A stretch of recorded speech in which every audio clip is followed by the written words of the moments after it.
the right path for you, and if you actually want to break into it, some of the tips and tricks, some of the things that helped me, some of the things that I did wrong. So I'll just share my screen and I request all of you to join this Menti quiz. Let me know once my screen is up. Yes, it's visible.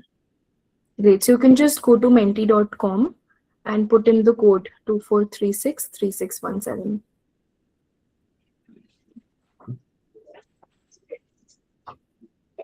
I'll wait for a couple of minutes for all of you to join in.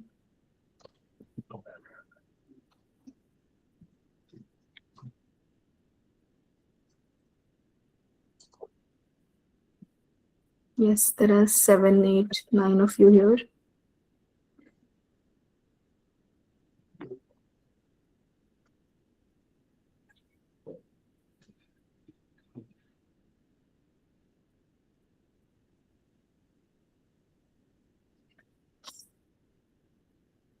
Let's just wait for 1 more minute and we'll start right ahead.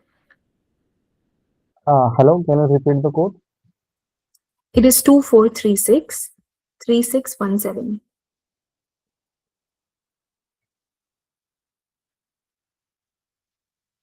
Right. So the first question will pop onto your screens. What course are you currently pursuing? Is it a BTech, a BBA, a BCom, a BA Economics? What about someone who is working professional then? Others, you can put that in others. Okay, so it's primarily others. Yes. Great. What courses are these? Okay, so there are some of us, some of them are from MBA. Okay, there are few are from CA as well. Okay. So this question was supposed for what is your dream job and field, and I can see that somebody has put in an MBA. Okay, consulting, investment banking, HR, operations. That's very varied fields. But it's investment banking and consulting that's stopping, right? I was also very much intrigued into investment banking. Great. Okay, so it's consulting and investment banking and strategy consulting and investment banker. That's the name. That's the two top fields, two most high paying fields. Thank you so much. Let's move to the next one. Why do you want to get into consulting if it's consulting per se for you? What's the one thing that attracts you the most about this field?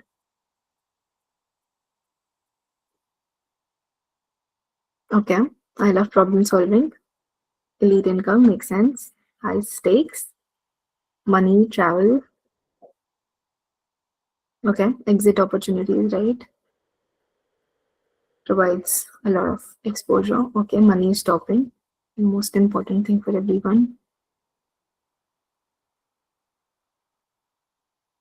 Okay. So it's money and exposure. Two main reasons why you want to get into consulting. That's absolutely like right about consulting. There's money, but it comes with a lot of ownership, a lot of hardships, a lot of upskilling that you'll have to do with yourself. But that's very amazing. Moving on to the next one. How well do you think you understand what consultants actually do? So be very careful in answering this on a scale of 1 to 5. It's like rating yourself. So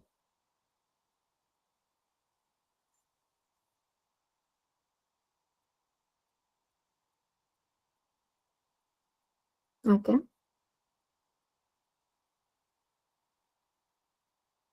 Okay. So it's like a 50-50. Great. Makes sense. This is the last one. Which part of consulting interviews scared you the most? Is it the case interviews? Is it guesstimates? Is it CV shortlisting that we're scared of? Or is it personal fit? Or you're someone that you don't even know the process, which is completely okay because that's what we're here to discuss. Okay, so it's the case interviews that's stopping. and the fact that CV shortlisting also we don't know the process. Makes sense. Okay, great. Thank you so much. This has helped me understand how I should take the session forward. So talking about what consulting actually is. Do you want to help me? Anyone who thinks what is consulting, so that we can have an engaging session and not just a one-way communication here.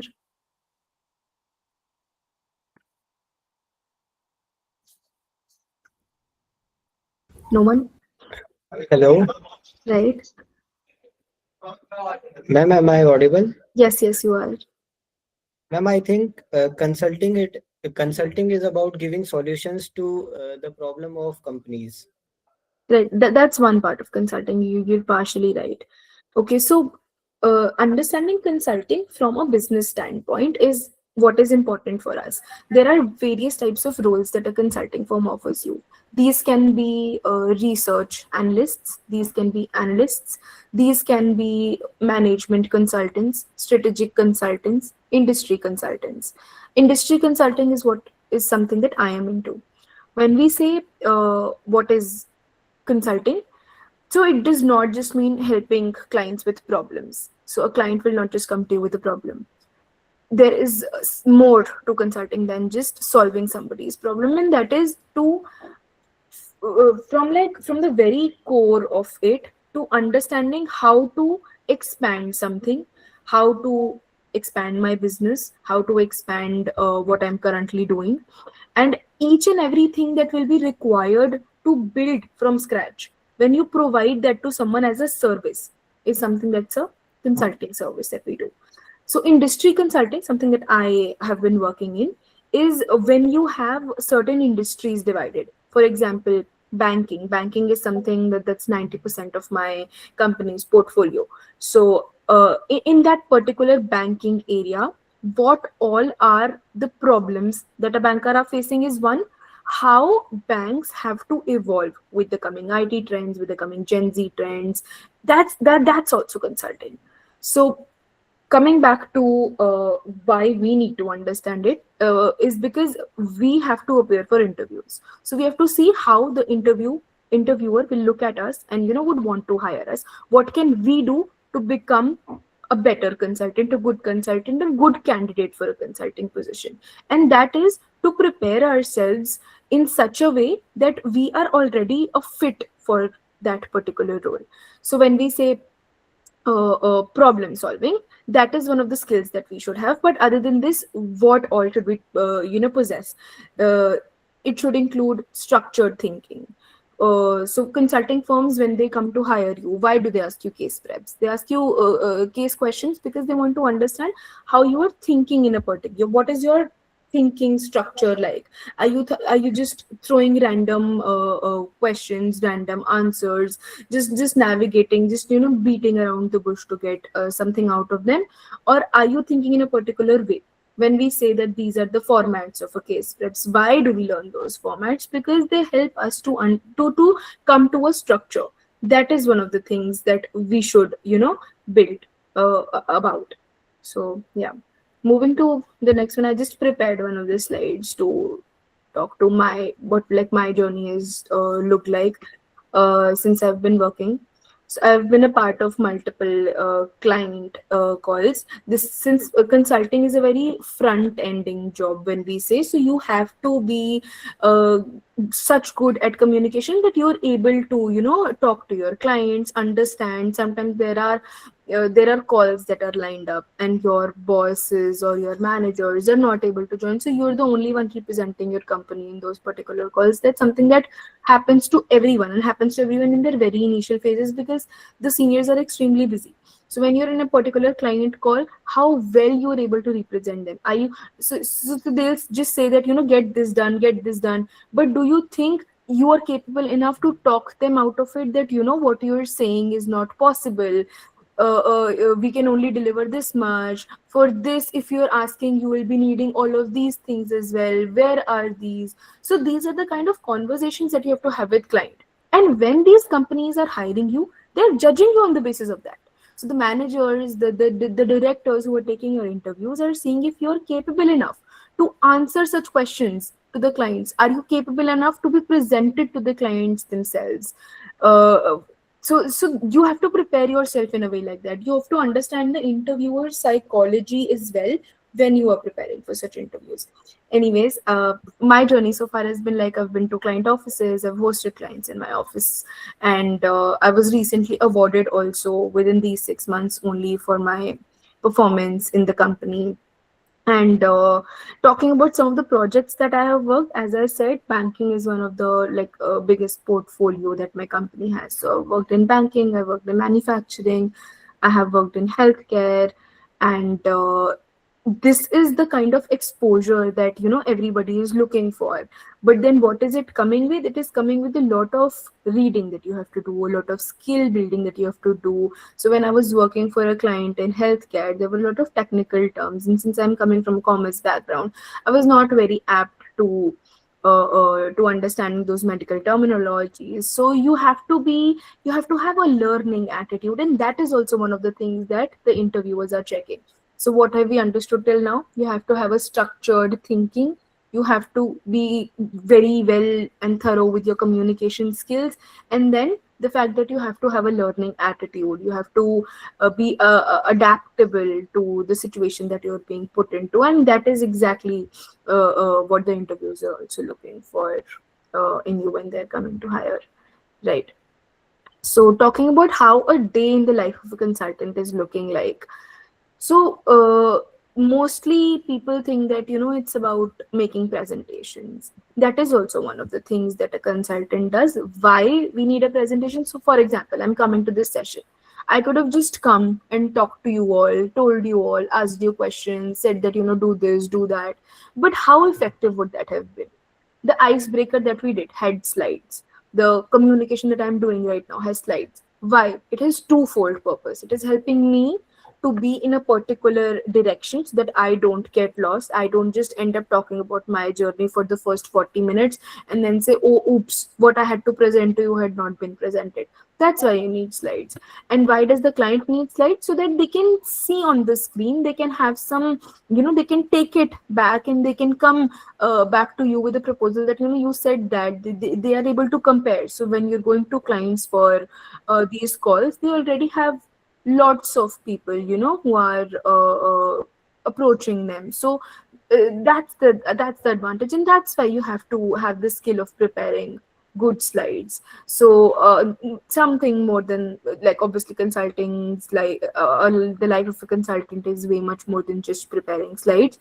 But then yes, it's also about breaking down problems and having structured answers to your questions. And sometimes what happens is that work is having a lot of data points and you have to make assumptions. So you have to be open to it. You have to be open to reading and understanding about it, talking to your seniors. You have to build stories. So you're not just making slides, as in you're making 4 or 5 slides just giving headers, and it does not have any leg, any hands, it just has no body. So when you're building a presentation, it should have a storyline, it should communicate, it should be like, even if someone is not presenting to you, you're able to understand those slides on your own if somebody just gives you a copy of it.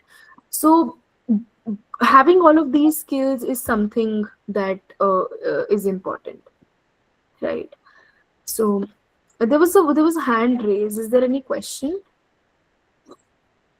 Yes, I had a question. Right, yeah, go ahead. Like, you were trying to understand our needs or the demands, but what if our needs and demands were different, and what you had prepared in the PPTs that could be different? So then how to deal like this situation in client facing role? That's a very important, like very good question. That actually happens many a times. So the most that you can do is just say that that's absolutely right. I think I misunderstood what you were expecting, but this is what I understood. Maybe if you can throw some more light onto this topic and help me understand what exactly do you want, or just saying that I'll get back to you upon that. But this is my proposal as of now. So obviously telling them that you are right and I'll get back to what you have to say, but this was my understanding and this is what I have prepared, so can you please listen to that also.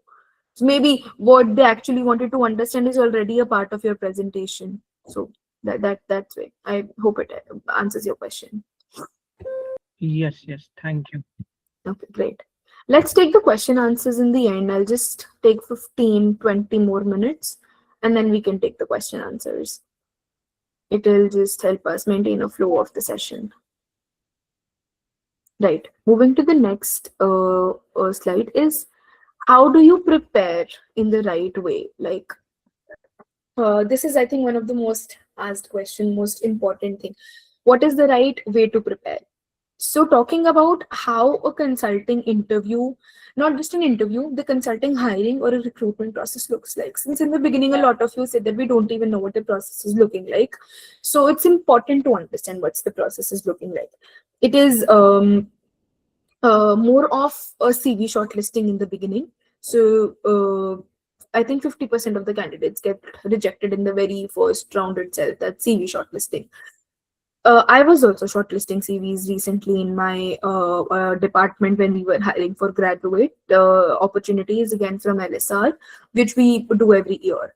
So what I noticed is that I have my regular day work. Along with that, I'm doing the CV shortlisting. I'm taking out time to do this particular job, and so is everybody who is working and is shortlisting your CVs. Because so what happens is that they open your CV, they take a first look at it. What I did was that the CVs that were not even formatted nicely, there are CVs in which there were different font sizes, in which there were different like font options, the CVs that didn't even have a box, the CVs that were just floating of the pointers, that had pointers that were coming to just half a line, or then just extending to 1.5 line, and then this much space of the page was just empty. So I was not liking them. And it's not just me who was not liking them, anybody would not like them because they were not well formatted. So the key to making your CV shortlist is to have a very well formatted CV, be it from font to size to the colors that you're using to the picture that you're putting to the number of pages that you're having to the boxes that you're making to the alignments you're making. Second comes the content, because if it's not visually appealing, nobody would even want to read it, right? The content, it should be in a particular order. I was seeing that there were people who were starting with their professional journey, internships, PORs with the beginning. That's not how a CV should be. A CV should have academic qualifications, then it should have any certifications, any academic awards that you have won, then it should have the work experience, and in the end it should have any skills, any projects, any publications, any other social work that you're doing, any other swimming competitions, skating, etc., national competitions that you're having in the end. So that's how the CV should be: academic qualifications, awards related to academics, then your internships, work experiences, and in the end all of the certifications, all of the languages, soft skills, hard skills, everything you know of. So that's a key to making good CV. And obviously we have lots of AI tools also which can help us do that really well. Yes. So the next one is then going to be the interview rounds. Usually there are 2 interview rounds or somewhere 3 as well in consulting recruitment process. The first one is the HR round. What they do in the HR round is that they test if you are even capable of meeting the managers and the senior people. Uh, like we usually have HR rounds for any other like roles. That's exactly how we have for consulting as well. So they just ask you if you were in this particular situation, how would you handle? If you had to like any other problem solving questions. So if there are three bulbs in a room and you can only go into the room once to switch on the switch, so then how will you know that which bulb was belongs to which switch? Or something like, if you have a cake and you can only cut it three times and you want eight slices out of it, how will you do it? All sorts of these questions are in the very first round itself. They are just judging you based on the confidence you have, based on if you're a fit for the company, if you're a fit for the team. And if you're not that, then they just reject you straight out of it. And the chances of getting rejected in this round is very low, honestly, because they want maximum candidates to appear for the managerial round, which is the consulting round. So preparing for the first round is extremely easy. You can just go on the net, you can just type HR behavioral questions. You can give a prompt to GPT that, I have this particular interview and I want to prepare for this particular HR round, and suggest me some of the questions. How can I make my introduction better?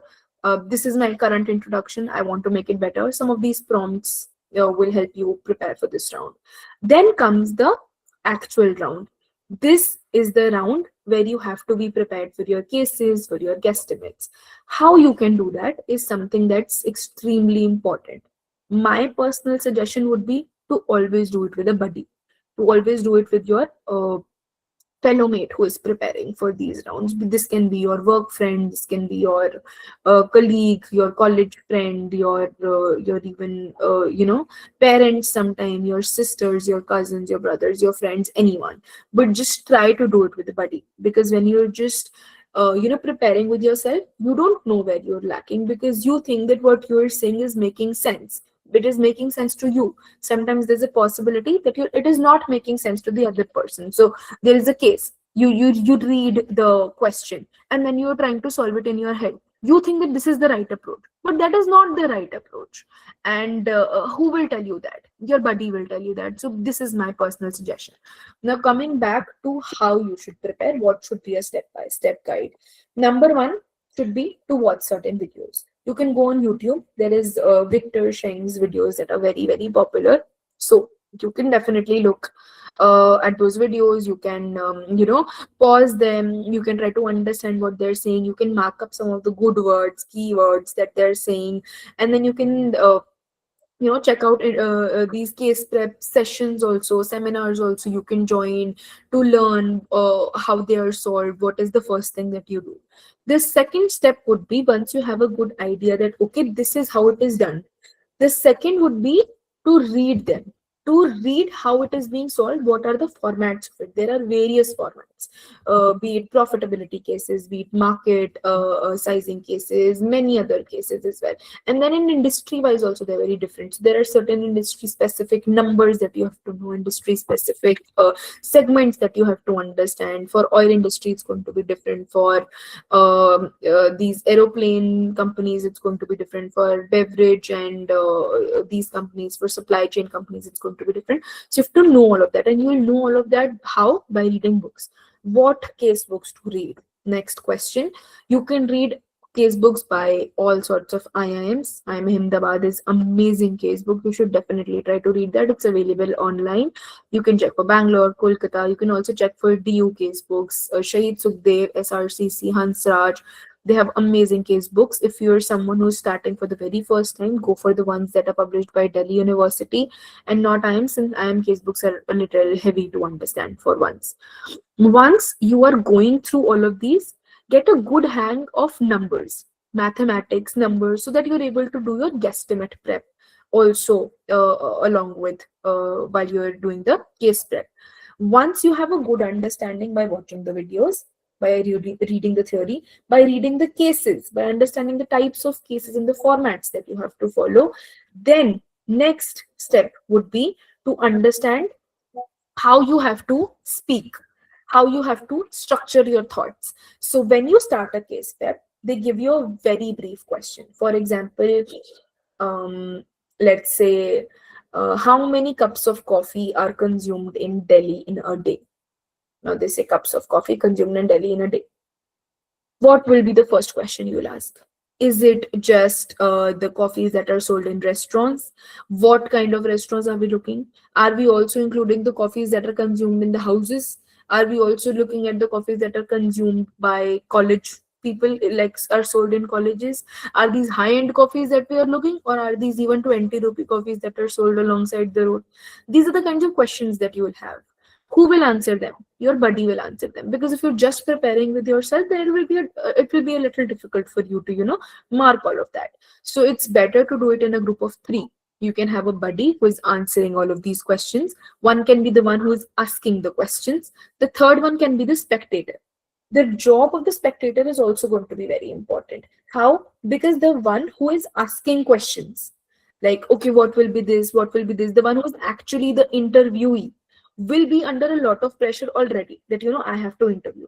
But the interviewer is also one of your friends, so he will also be under a lot of pressure already, that I have to answer the right question so that he gets it right. I have to say this, I have to say that. The spectator will be the one who will judge your performance. He will let you know that when you said this, you did not make any sense, this was not required, you're doing it wrong, you do it like that. Oh, that was a very good point, that's something that we all should write down, mark it out, and then we should say it like that. So have a group of three people preferably, and then do these case preps. And then the spectator will also learn, because obviously when somebody else, from somebody else's mistake, we're able to gauge better as to what should be done, what needs to be done. So something like that. These are the strategies that we can use to prepare ourselves better for case rounds. One other, my personal suggestion would be to build connections. To build connections with your seniors, to build connections with the industry professionals who are already working. Somebody who's already appeared for multiple interviews is someone that you should definitely talk to, by saying that, how did you prepare? Help me prepare. Can I please get 15 minutes of your time today? I want to do a case with you. Just ask people for 15 minutes of their time. Just say that, this is the case that I want to do with you. Send them send them the case pehle, so that they are also better prepared. And then you discuss it with them. Even if you do 1-2 cases with senior people, senior industry people, you'll have a very good idea as to how you have to behave in an interview. The mistakes that they will tell you that you are making, the good points that they're highlighting, their add-ons, everything will eventually just help you to become, think in a very structured, good way. So yeah, that was something on how to prepare. What's the right way to prepare?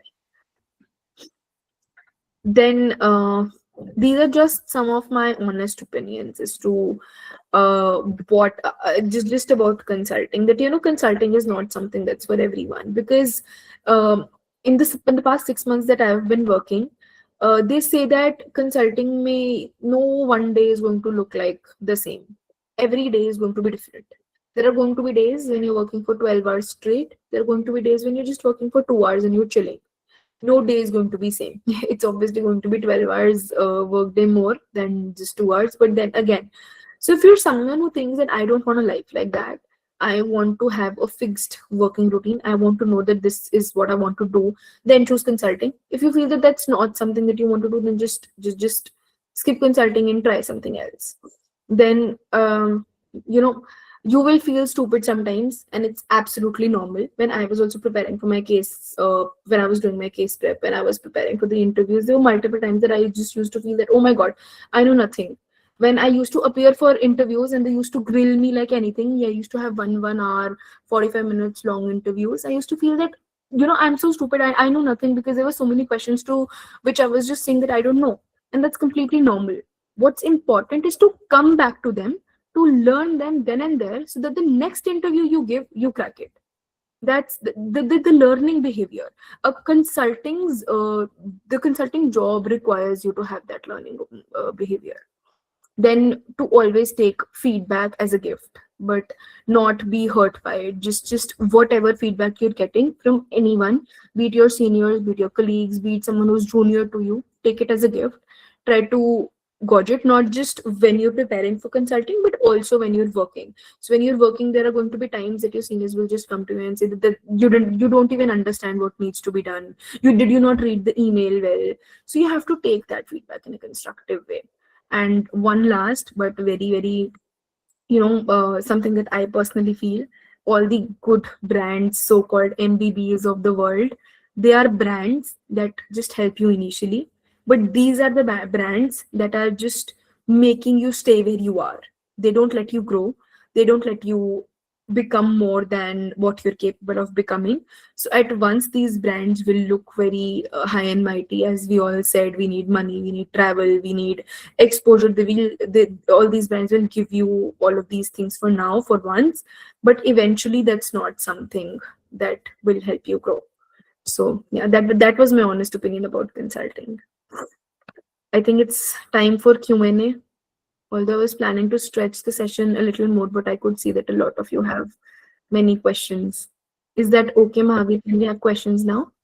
Yeah, sure, Simran. And first of all, thank you for taking out your Friday's time for this session. And you give really honest and set the stage for the next 6 days. And it was very great. And let's start with the Q&A. Yeah, Gopika, let's start with you. Hi, Simran. Am I audible? Yes, you are. First of all, I want to say that it was such an informative session, and you gave a clear structure on what consulting is and what companies are expecting when they want to hire, aspiring consultants, and what it takes to be a consultant. So Right. my question is regarding the consulting process. That is, when it comes to CV shortlisting. So to give you a context, I have done my MBA and I had worked for a few months, but I took a career break because I wanted to pivot.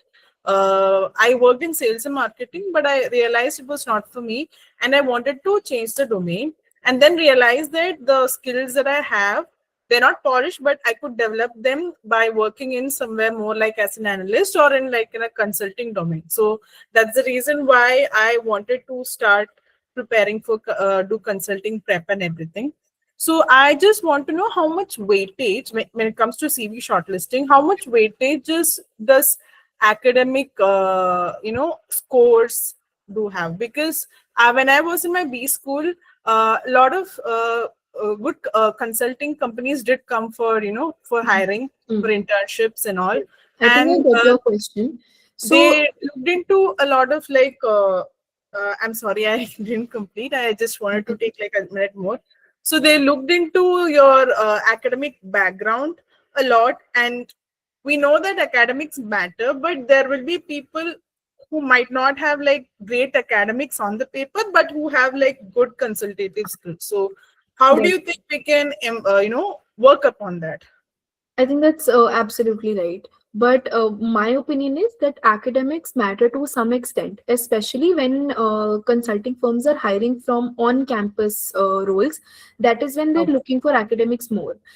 Since in your case, you're not looking for consulting opportunities on campus, but you'll be looking for them off campus in the job market. I don't think so. Academics is going to be that big of a hint. Obviously, you should have better than average score, but something that they would more look at in your profile, in your case, would be your your career path, how you have progressed and why you want to enter into consulting now, and if you're ready for it, if you have the right skills for it. So I think building your story in the interview, in your introduction itself, is going to be more important than just worrying about your academics. You can always cover by saying that I had more focus on extracurriculars. I was doing all of these other things in college. That is why I couldn't focus on academics. These are the skills that I have learned while I was in college, and that's why academics took a hit. But yeah, if your other parameters are good enough, then I think academics is something that is that gets covered off. Oh, all right. Thank you so much. Hope that helps. No problem. Yes. Hi Simran, I had a question. Yeah, go ahead. I mean, you've been through a lot of CVs, so what are the most common mistakes that you find in the consulting CVs that you get as freshers? I think, as I already mentioned, these are formatting skills, I would say. People don't format their CVs well, and other than just formatting, it's also how they are mentioning about their past experiences. So you have to be very smart in this. I'm being extremely honest. Even if you've not done any consulting internships before, any consulting work experience you don't have before, you don't have to, outright say it in your CV. You have to mold that in a particular way so that anyone who's looking at your CV knows that, you have the right skills to get into this field. How you can do that? The previous experiences that you have, writing keywords that the current company that you're applying to aligns with. So for example, the current company that you're the current role that you want to get into is strategic consulting. So having good keywords in your previous past experiences, you should definitely add on to that. Again, how to do that? You can just go on GPT, say that, this is the job role, help me come up with 10 good key pointers that I should definitely put in my CV. What are those top keywords that a recruiter would be looking for? And then edit out your past experiences, the pointers under that, the certifications, the academics, in such a way that it looks like you're already qualified for this job. That would be, I think, one of the like good helps that you can take. Thank you. And how did you realize that consulting is something that you actually want to do? I didn't until I joined it. Makes sense. Thank you. No problem. Hello. Hi, Simran. I'm currently in college, and soon these consulting firms would be coming on campus for internships. So, Mhm. like in a CV, what are the exact spikes that you would look at if during on-campus recruitment? I think spikes are a mix of multiple things. There are three broad categories: internships, PORs, and your academics. You have to have two of the three to get a shortlist, is something that I personally believe in. If you don't have good academics, then you should make sure that you have the best of the PORs and the best of the internships, and vice versa. So out of these three things, make sure that you have at least two very good, very bright things in your CV. And if you have three, then that's like a cherry on the cake. And internships I also, like, do consulting companies look for like a wide domain interns or what? As in, you've worked in different fields or something specific, like an No, intern. not necessarily. I think they look for not having to work in just one domain. So, for example, if you have three HR internships and you're applying for a consulting role, then I think that's a problem that you would yourself realize that, I might not get a shortlist for this. So yes, I think wide range of internships is something that's a good to have, and if not that, a good brand name of any sort, like a Paytm, like Paytm in HR. So I remember this was one of my friends who had done an HR internship, but it was in Paytm. And then all the other internships were in finance, in marketing, etc. But they were in like startups, some companies that no one has even heard of. And she got the consulting role. She got shortlisted for that particular opportunity. How? Because there was one good brand name. So you have to have a mix of all, is something that I believe in. Okay, thank you. Hello, Simran. Hi, Simran. I think Kavya can go first. Hi, Kavya. Oh, thank you, Simran. You don't have a question. You just wanted to say hi, Simran. No, no, no. I wanted to actually. There was a little sound, so I wanted to say that I am doing my MBA in marketing, and I want to switch over, but I'm not sure about because there are many categories about like product management, marketing consulting, and many other. So Mm. I want to know about marketing consulting specifically. How do one like my cousin is there and she has switched to consulting now. So is it difficult to get into consulting something like that, or it's just the same like any other categories? I don't think so. I think it's equally easier to get into consulting than any Okay, other field. okay. And is it necessary like if I'm going in marketing specifically or Mhm. consulting, do I have to have specific consulting internships or live No. projects? So if you're going for a niche consulting, like a marketing consulting, like a finance consulting, I don't think so that having consulting experience is what they're looking for. They're looking for you to be skilled in marketing at that Hmm. per se opportunity, because you will eventually be surrounded with marketing companies, marketing problems. So that's a niche that you should develop instead of just focusing on what consulting is as a broader overview. Okay, okay. So, matlab solving the guesstimates and everything that works. to get Right, but into it. then you should solve more of marketing problems, market expansion, be it setting up a new business, those kinds of problems. Because marketing के पास ज़्यादातर ये problems आती हैं. Something like how to get more traction on Instagram, Facebook. These kind of problems you should definitely try to solve. Okay, or also is consultant dependent on any college? Like I'm from Symbiosis Nagpur, so Mm-hmm. consultant firms don't come to us much. But Mm-hmm. yes, but if even if I want to go for off campus, so Right. does the brand name or the college name makes any difference, or is it the same as per your skills? I don't think so. I think it's your skills that matter more than your college. Obviously, college provides you those opportunities. Like Mm-hmm. IIM Ahmedabad के पास ज्यादा companies इसलिए जाते हैं because they have had that level of academic excellence with them. So companies also know that here the top of the top people are going. But when you're a recruiter, you don't see to what college this person belongs to. You see how well skilled this person is. And IIM A graduate can get like not selected for a particular opportunity, but you can get selected because you're more skilled for that job. So it's better to not think of all of these things, but to put all of that time into your preparation. Okay, okay, okay, okay. I think thanks. Thank you. Hi, Glad to. Simran. Hi, Dakshita. I wanted to ask, like you mentioned that whenever making a CV, we need to have a format where acads come first, then academic awards, then the work ex and all. Right. I feel like my academics, like the grades were fine, but the college that I was from, it's not very well known, and the Mhm. degree I did was also not very like mainstream. It was not BCom, BA, something like that. So people generally don't know what my degree was, and I think it's like the first impression is not good when I mentioned that degree in my like the academic Mhm. section. So somebody suggested that you can put your work ex first so that they know you have some work ex. Then they might go through it, and then when they see your academics, they might not like be that off from your CV that okay, this person at least has some experience, they have done some good work, or it's like I'm confused between the two options. It makes sense. So I think it's my personal opinion to say that you should have it in this particular order. But if you're more confident that you want to highlight your work experience first, then that's also okay. It's just the norm to have academic qualifications first. What you can do is that instead of mentioning your academic qualifications in a very large like row size, you can mention it in a very small box that you can make on at the top, and in the very next column that you can have can be of your work experience, in which you can mention in very detail as to what you have done. You can even bold the company that you've worked, the role that you had. You can even bold the pointers within that you've worked on these many things, etc., etc. If it like makes sense.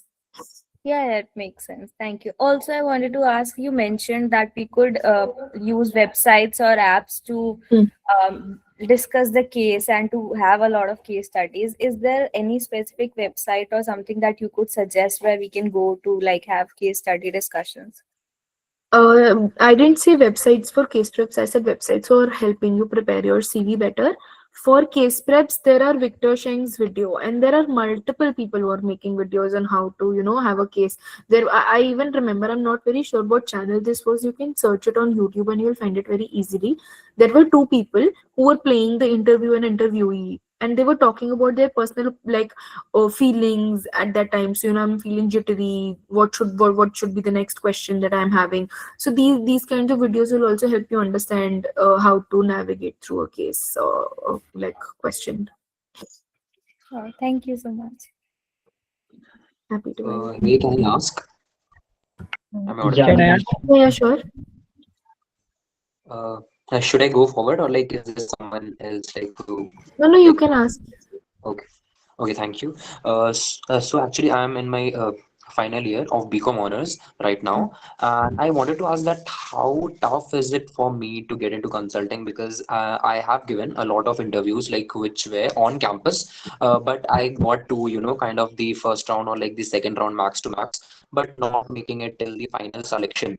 So my main question is like as a BCom honors, like how can I kind of ace to get into the like consulting firm, like may it be on campus or off campus, because I haven't started any off campus. Plus, my one more question was like, how should I, approach the companies in off campus? Because like as a bachelor's, like with only a bachelor's degree, it is really, tough to compete with the people who also have done, kind of the management or like the post graduation or like some other Mhm. professional course.